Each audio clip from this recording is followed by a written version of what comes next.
안녕하세요. 하루하루 지나감을 감사히 여기며 남편 생각이 날 때면 시간 때우기로 이곳저곳 사연을 읽어보기만 하다가 마지막이라 생각하고 또 아픔도 잊기 위해 용기 내어 이렇게 글을 적습니다. 사실 제가 있는 곳이 컴퓨터 사용하기가 어려운 곳이다 보니 글의 부분 맞지 않는 점 이해 부탁드립니다. 우선 저의 소개부터 말씀드리자면 현재 병원에서 입원 치료를 받고 있는 50대 여성입니다. 병원명이나 개인적인 부분을 적지 못하는 점 이해 부탁드립니다. 앞서 말씀드린 것과 같이 저는 병원에서 치료를 받고 있습니다. 치료라기보단 벌을 받고 있다고 생각이 먼저 드네요. 오래전 유방암 진단을 받고 현재 한쪽 가슴을 잃은 상태로 여성이라고 하기도 민망한 상황입니다. 앞서 말씀드린 것과 같이 제가 벌을 받고 있다는 생각이 드는 걸 이제 말씀드리려고 합니다. 그러기에 앞서 제 결혼 생활과 제 하나뿐인 남편 이야기를 해야겠네요. 전 어릴 적 경남 어느 지역에서 태어나고 자란 시골 여자아이였습니다. 고등학교 때까지 고향에 있는 학교를 다니다 이렇게는 살 수 없다는 생각에 무작정 대학은 다른 도시를 가고야 말겠다는 각오로 부산에 있는 대학교를 다니게 되었습니다. 그렇게 저에겐 너무나 큰 부산에서 대학 생활을 하며 남편을 처음 만나게 되었습니다. 남편은 학교는 같았지만 전공이 달랐습니다. 대학교 중앙 동아리에서 처음 알게 되어 그냥 몇 번 인사치레 정도 하는 사이로 지내고 있었습니다. 처음엔 전공도 다르다 보니 동아리에서 서로 얼굴 보기도 어려웠습니다. 아마 처음 제 남편을 알게 된 첫 1년 동안 3번 정도 본 게 전부일 겁니다. 그렇게 시간이 흘러 제가 3학년이 되었을 때였습니다. 공통교양 수업을 들으려 강의실에 앉아 있는데 얼마 후 강의실 문에서 어디선가 많이 본 한 남자가 들어왔습니다. 얼굴은 기억하는데 꽤 많이 늙은 아저씨가 되어 있었습니다. 지금의 제 남편입니다. 군대를 제대하고 갓 복학을 했는지 얼굴은 까매서 머리는 상고머리에 누가 봐도 군인이었습니다. 그렇게 잠시 쳐다보다 눈이 마주쳤고 그냥 인사치레하는 눈인사만 나누고 저는 제 할 일을 하고 있었는데 갑자기 제 옆자리에 남편이 앉는 거였습니다.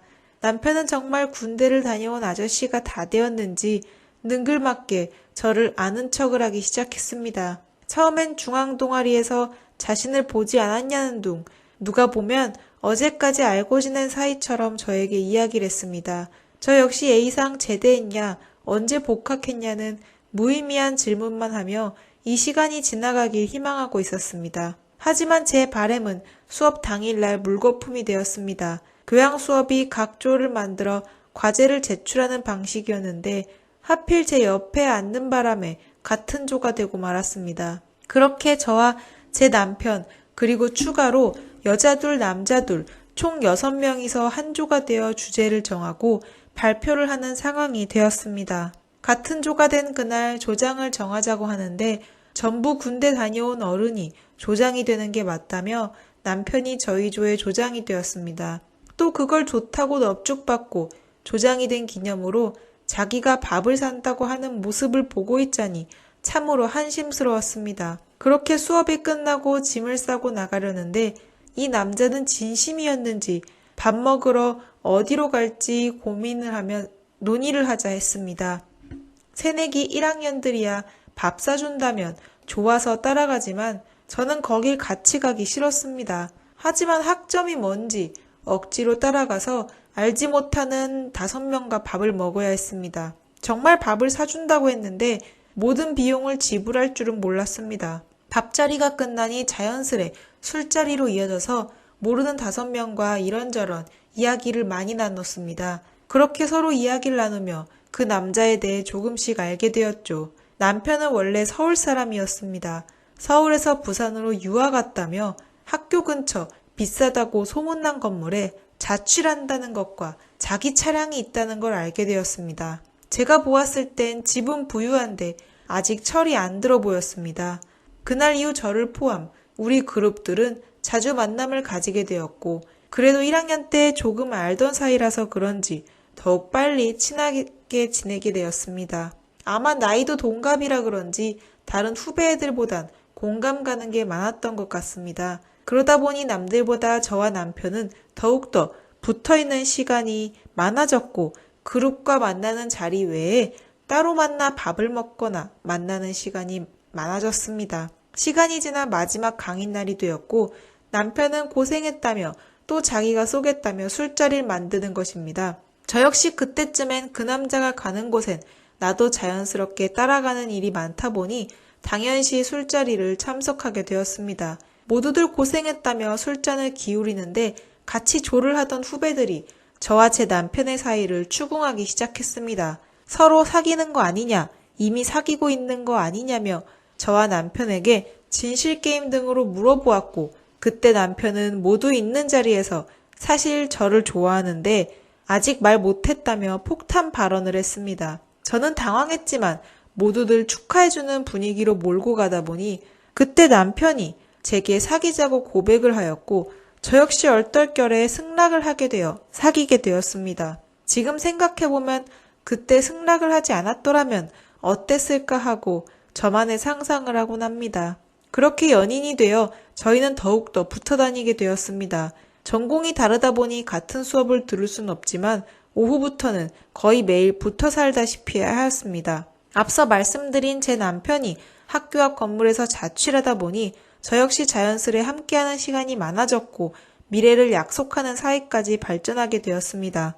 시간이 흘러 저는 학교를 졸업하고 석사 과정을 준비하고 있었습니다. 서로 힘든 날도 많았지만 위로하고 의지하며 하루하루를 보내고 있었습니다. 그러던 어느 날 하루는 갑자기 몸이 좋지 않았습니다. 어디가 체한 듯 속은 미식거리며 헛구역질은 올라오고 몸살기가 들었습니다. 요 근래 술자리도 갖지 않았는데 어디가 아픈지 모르게 몸이 축 처지는 느낌이 들었습니다. 그러던 중 순간 머릿속을 스친 생각이 있었습니다. 돌이켜보니 마지막 달거리 기간이 한참 지나 있던 겁니다. 겁이 났습니다. 아무 생각도 나지 않고 머리에 떠오르는 건 불같이 화내실 부모님과 옆에 없는 남편밖에 생각나지 않았죠. 저는 저 스스로 이렇게 혼자 끙끙 앓고 있을 게 아니라 확인을 해야겠다는 생각으로 약국에 들러 테스트기를 샀습니다. 하나는 모를 수 있다 하여 2개를 샀고 빠른 발걸음으로 근처 화장실을 향했습니다. 측정을 하고 기다리는 시간이 왜 이렇게 무섭고 떨리는지 차라리 몸살 감기였으면 좋겠다는 생각을 수없이 되뇌었습니다. 그리고 결과는 빨간 2줄이었습니다. 한 개는 누가 보아도 빨간 줄이 2줄이 선명했습니다. 그리고 한 번 더 다른 테스트기를 확인하였습니다. 그러나 다른 테스트기의 줄색이 희미하여 2줄인지 1줄인지 헷갈리는 결과가 나왔습니다. 무척 혼란스러웠습니다. 수업을 마친 남편은 무슨 일 있냐고 물었고 저는 조용한 곳에서 이야기를 이어갔습니다. 남편은 당황하여 저에게 되물었지만 저 역시 확답을 줄 수 없었습니다.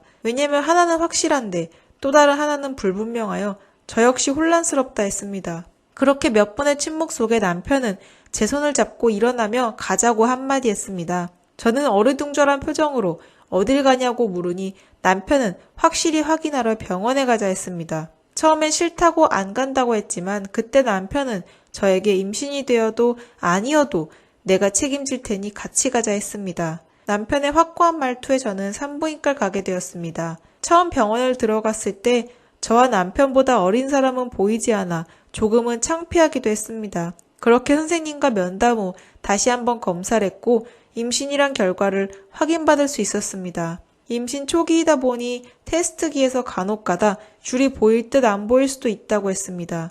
어느 정도 예상은 하였지만 막상 확답을 듣고 나니 더욱더 실감이 나지 않았습니다. 화내실 부모님 생각과 내 인생은 어떻게 되지라는 걱정에 눈물이 왈칵 쏟아졌습니다. 그때 남편은 걱정하지 말라며 위로해 주었고 이후에 어떻게 할지를 의논하자 했습니다. 저는 저 스스로 나쁜 생각도 하고 있었고 그 말을 남편이 해주길 바라고 있었는지도 모릅니다. 하지만 남편은 저의 생각과는 정반대로 전공법을 택하였고 먼저 제 손을 잡고 저의 부모님을 뵈러 내려가게 되었습니다. 저는 그러지 않아도 된다.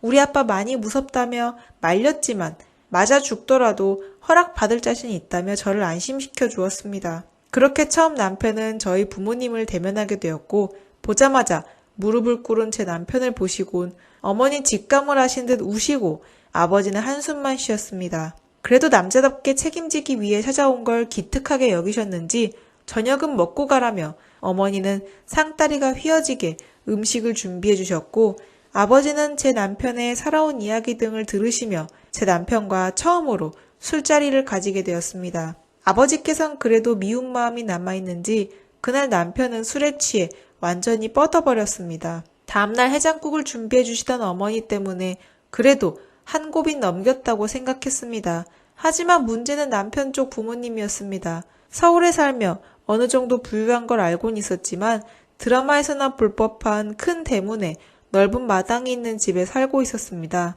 전 제 남편의 부모님을 뵙자 아무것도 보이지 않고 긴장하기 시작했습니다. 처음 뵙겠다며 인사를 드렸지만 제 남편의 부모님은 인사를 받아주지 않으셨습니다. 처음엔 못 보셨나 라고 생각해서 다시 인사를 드렸지만 역시 묵묵부답이었습니다. 제가 오기 전 어느 정도 이야기를 알고 계셨던 상태셨고 부모님은 제게 다짜고짜 이제 어떡할 거냐며 짜증 섞인 질문을 이어갔습니다. 남편이 어느 정도 설명을 드리자 남편 쪽 부모님은 너는 빠져있으라며 저에게만 질문을 하였고 답답한 나머지 남편은 잠시 화장실을 다녀온다 했습니다. 제가 왜 그날을 기억할 수 있냐고 하신다면 그때 남편이 화장실을 간 그 순간 부모님이 제게 한 말과 행동이 저에겐 아직도 충격으로 남아있기 때문입니다. 시부모님은 저에게 너 같은 애에게 이렇게 콕 껴서 장가 보내려고 키운 아들 아니라며 우리 집안 보고 기회라고 생각하고 온 것 같은데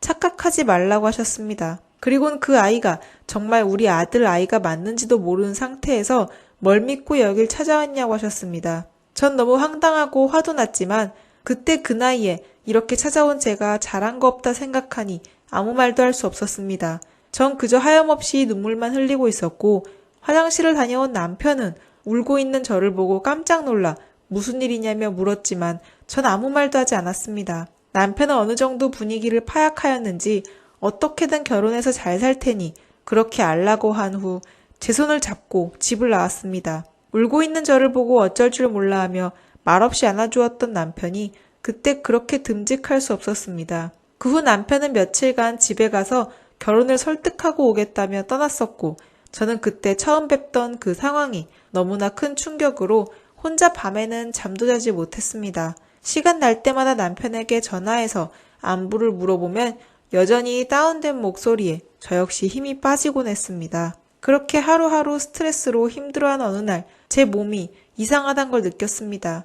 온몸에 힘이 빠진 듯하고 아랫배는 너무 아파왔습니다. 참으려고 했지만 도저히 참을 수 없어 남편에게 전화를 걸었고 전화 도중 너무 아파 전화기를 놓쳐버렸습니다. 정신을 차려보니 119 구급대원이 어떻게 알고 찾아왔는지 저를 앰뷸런스에 싣고 병원으로 향했습니다. 잠시 후 남편도 급하게 뛰어왔는지 온몸이 땀으로 젖어 저에게 달려왔습니다. 시간이 지나 검사 후 의사는 저에게 찾아와 사과를 하기 시작했습니다. 스트레스로 인한 유산이었습니다. 남편은 다시 의사 선생님께 물어보기 바쁘고 전 아무 생각도 안 났습니다. 이때까지 살아왔던 모든 게 터진 것처럼 펑펑 울었습니다. 그렇게 우리는 첫째를 보내주어야만 했습니다. 저는 안정이 필요하다며 병원에 입원하게 되었고 저희 부모님 역시 병원으로 찾아오자마자 제 남편의 뺨을 때리기 시작했습니다. 남편은 울먹이며 죄송하다는 말만 하고 있었습니다. 정신을 차린 후 저에게 미안하다며 꼭 책임질 테니 걱정 말고 아프지 말라는 말과 함께 병실을 나갔습니다. 어디 가냐 물어보니 부모님께 확정을 짓고 오겠다고 했습니다. 다음날 병원에 남편과 남편 부모님이 함께 병문안으로 오게 되었고 그 자리가 상견례가 되었습니다. 어떻게 구워 삼아 데리고 왔는지 몰라도 시부모님의 표정은 그렇게 밝아 보이지 않았습니다. 시간이 지나 제가 몸을 추스리고 일어날 때쯤 가족끼리 조촐하게 결혼식을 올리게 되었습니다. 20대 중후반에 결혼하게 되어 모아둔 것도 없는 상태이다 보니 저는 시댁으로 들어가 살게 되었습니다. 준비하던 석사 과정은 모두 포기한 채 집안 살림을 하는 가정주부가 되어 있었습니다. 처음에 완전히 다른 환경에 어른들을 모시고 산다는 게 너무나 어려웠습니다.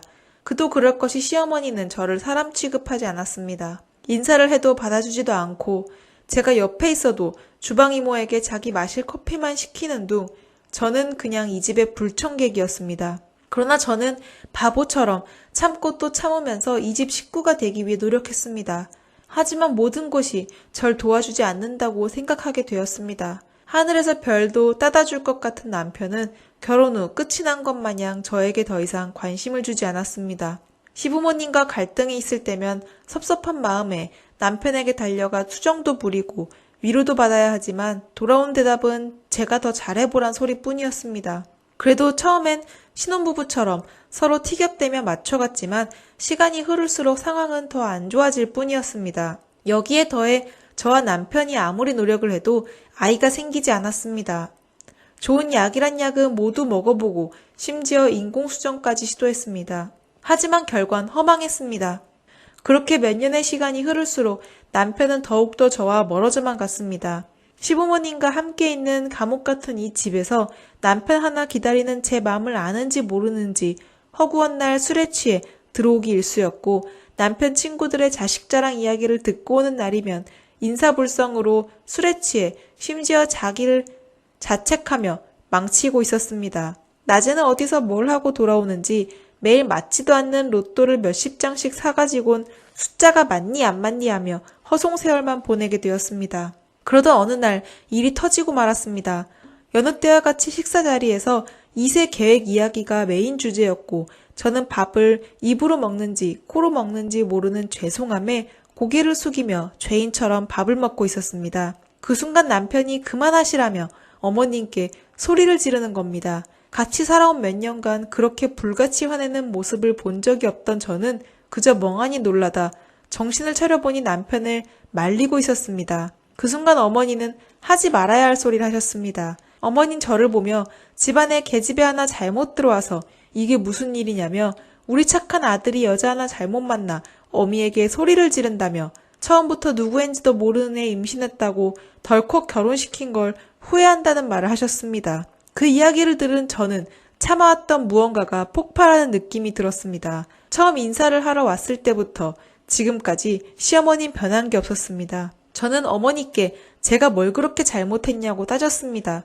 집안 분위긴 말할 것도 없었죠. 방에서 이불을 뒤집어 쓰고 펑펑 울기만 했습니다. 몇 분 후 남편이 방에 들어왔습니다. 저는 하소연하듯 서러움을 쏟아냈습니다. 하지만 남편의 반응은 제가 생각하는 반대였습니다. 아무런 말 없이 제 하소연을 모두 듣고선 깊은 한숨과 함께 저에게 이혼하자는 말을 했습니다. 충격적이었습니다. 이때까지 이 사람 하나 믿고 내 청춘, 내 미래 포기하고 이 모든 수모를 겪으면서도 참고 또 참았는데 정말 남들이 말하는 남의 편이 되어 있었습니다. 저 역시 더 이상 구차해지기 싫어서 그러자고 소리쳤습니다. 사실 제가 이렇게 강하게 말하면 남편 역시 조금은 당황할 줄 알았지만 너무나 차분하게 내일 법원 가서 서류 등 준비하겠다고 말하곤 방을 나갔습니다. 제 결혼 생활의 끝이었습니다. 그렇게 몇 년을 악착같이 버티고 여기까지 왔는데 한순간에 혼자가 되어 있었습니다. 이미 나이는 먹을 대로 먹었고 어줍잖게 공부해서 자격증도 없이 저는 혼자가 되어 있었습니다. 알고 보니 남편이 그렇게 허구한 날 구매했던 로또가 당첨이 되었는데 이 사실을 숨기고 이혼을 결심했던 거라고 합니다. 둘째 이야기가 나오는 그때 남편은 이때다 싶어 일부러 큰 소리로 싸우고 난리를 쳤던 겁니다. 남편이라 믿은 사람이 당장 눈앞에 당첨금에 눈이 멀어 그렇게도 할 수 있구나 생각하니 소름이 끼쳤습니다. 그렇게 10년이란 시간이 흘렀습니다. 소문에 의하면 그렇게 잘 나가던 시부모님 댁도 사업 위기에 처해 벌려놓은 게 많았지만 모두 날려먹고 전남편과도 인연을 끊었다는 소리를 들었습니다. 전남편 역시 주체할 수 없는 큰 금액에 이곳저곳에서 사기를 당해 지금은 당첨금의 10% 정도밖에 남아서 아무도 만나지 못하고 추하게 늙어가고 있다고만 이야기를 들었습니다. 그 이야기를 듣는 순간 뭔지 모를 쾌감이 올라왔습니다. 전 생각했습니다. 나를 막대했던 모든 사람들은 결국엔 벌을 받는 거라고 혼자 즐거워했죠. 그러던 어느 날 익숙한 번호로 전화가 걸려왔습니다. 바로 이혼한 남편이었습니다. 조금은 당황스러웠지만 이내 전화를 받았습니다. 전 모르는 척 누구냐며 물었습니다. 그러자 전 남편의 목소리가 들려왔죠.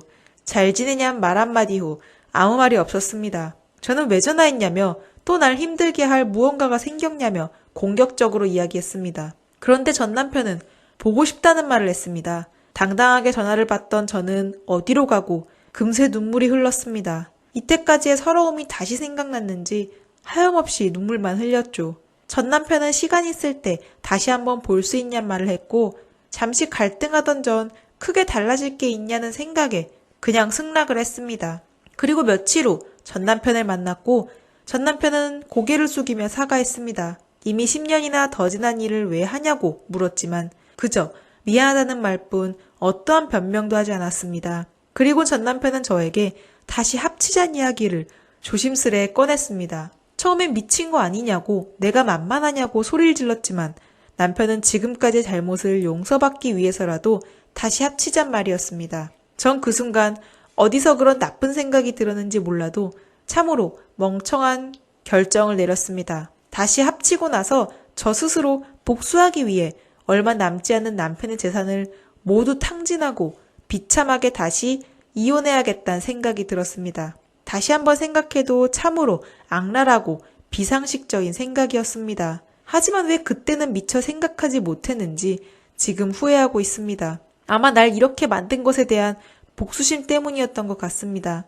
그렇게 다시 합치게 되면서 우리는 재혼한 부부가 되었습니다. 그리고 저는 180도 달라졌습니다. 부부가 됨과 동시에 백화점을 하루를 멀다 하며 돌아다녔습니다. 명품 샵에서 금액을 가리지 않고 쓰기 바빴죠. 일말의 죄책감도 없이 오로지 목표는 날 힘들게 했던 이 남자의 재산을 탕진하는 것이었습니다. 그도 그럴 것이 남편은 제가 어디서 무슨 돈을 써도 아무런 말도 하지 않았습니다. 일생에 타보지도 못할 스포츠카도 뽑고 백화점에선 VIP라며 1층 주차장 이용해 발레까지 지금에 살아온 모든 불행을 보상받는 느낌이었습니다. 더군다나 시부모님과 인연을 끊고 살았기 때문에 누구 하나 저에게 잘못된 길이라고 알려준 이가 없었습니다.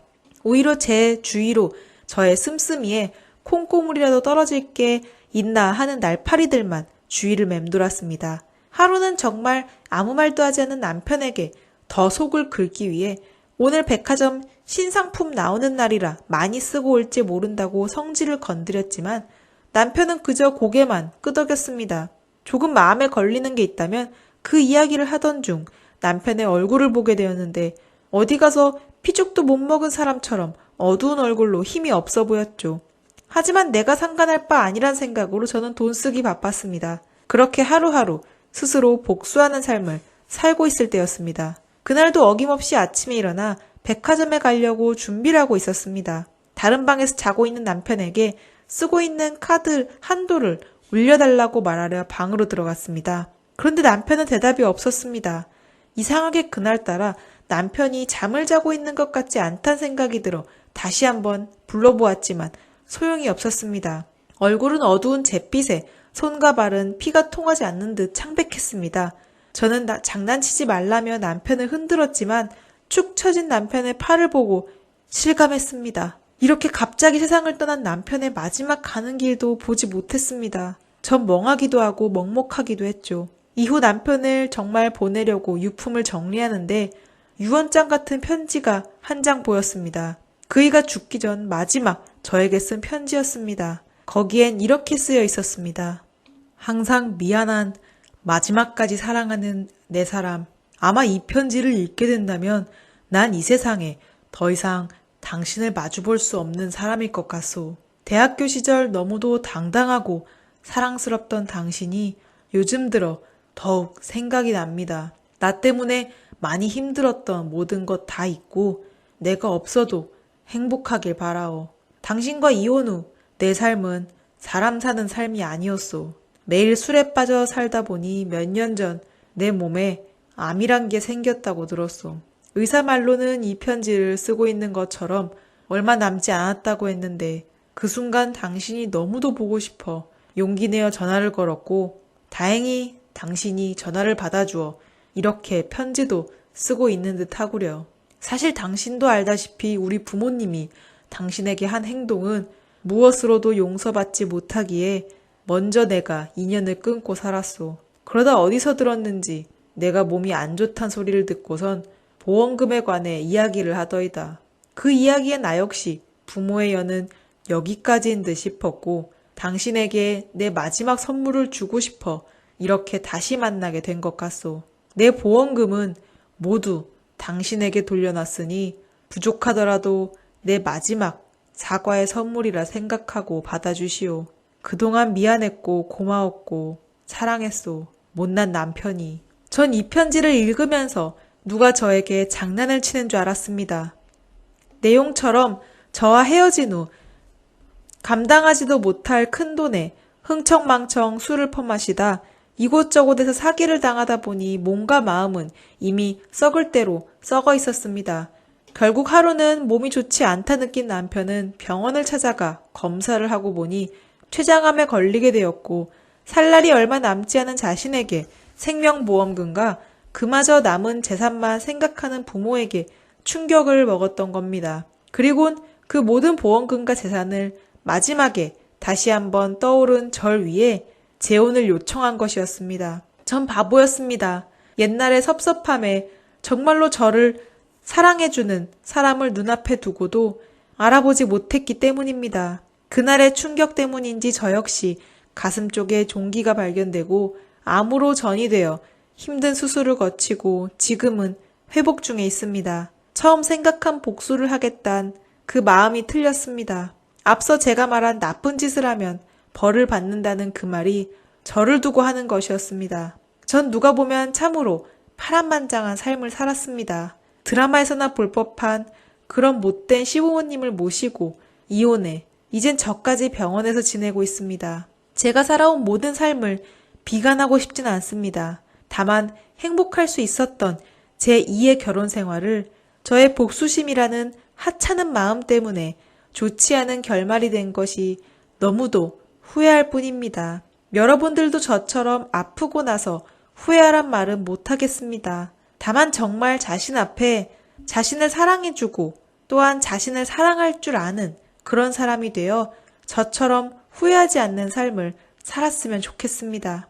이 글을 마무리하기 앞서 남편의 보험금과 재산은 저처럼 불행한 삶이라 생각할 수 있는 미혼모 가정으로 전달하기로 했습니다. 아무쪼록 긴 글 읽어주셔 감사하고 글 주변이 좋지 않아 이해하기 어려워도 너그럽게 오늘을 사랑하는 그런 삶이 되셨으면 좋겠습니다. 감사합니다.